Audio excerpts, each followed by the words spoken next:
Boum, boum, boum, boum. T'es née où et quand? Je suis née à Paris 14e, en 1980. T'as grandi où? J'ai grandi à Paris. T'as combien de frères et sœurs? Une sœur jumelle. Et c'était quoi ta passion petite? L'égyptologie. Je suis allée au Louvre quand j'avais 7-8 ans et il y a une guide comme ça qui m'a raconté des histoires incroyables sur les pharaons, etc. Et j'étais complètement obsédée. J'avais commencé à apprendre même les hiéroglyphes. T'étais quel genre d'élève au collège? Très sérieuse, bonne élève, oui. T'avais des posters dans ta chambre? Oui. J'avais des posters de Blur, je me souviens que j'étais teenager. Et les liaisons dangereuses, John Malkovich, j'étais obsédée par lui. T'écoutais quoi comme musique? Michael Jackson, je sais pas si c'est faut le dire maintenant, mais oui, c'était Madonna, toutes les musiques des années 90, ouais. T'as décidé quand de devenir actrice?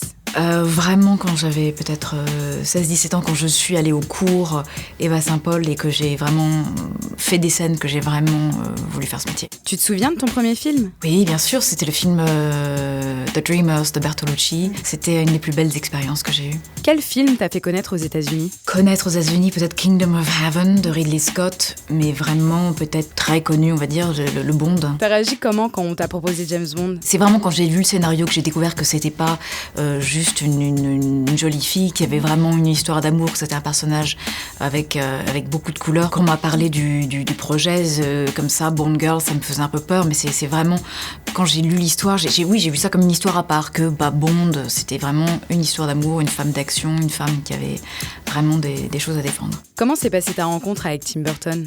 C'est un rêve devenu réalité et magique, voilà. Il est surtout très ouvert aux idées, il est très en collaboration et c'est toujours une vraie joie parce qu'on s'amuse. Tu te souviens de la première fois que t'as vu Dumbo? Ouais, je l'ai vu Dumbo quand j'avais peut-être 4 ans et ça m'a beaucoup marqué, beaucoup fait pleurer. Et t'as fait beaucoup de répétitions?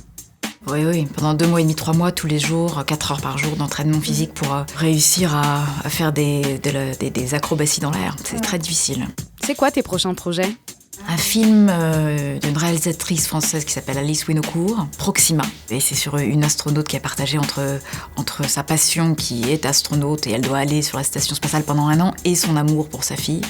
Et j'ai aussi un projet qui s'appelle Les Luminaires, qui a été tourné en Nouvelle-Zélande et c'est sur la ruée vers l'or au 19e siècle.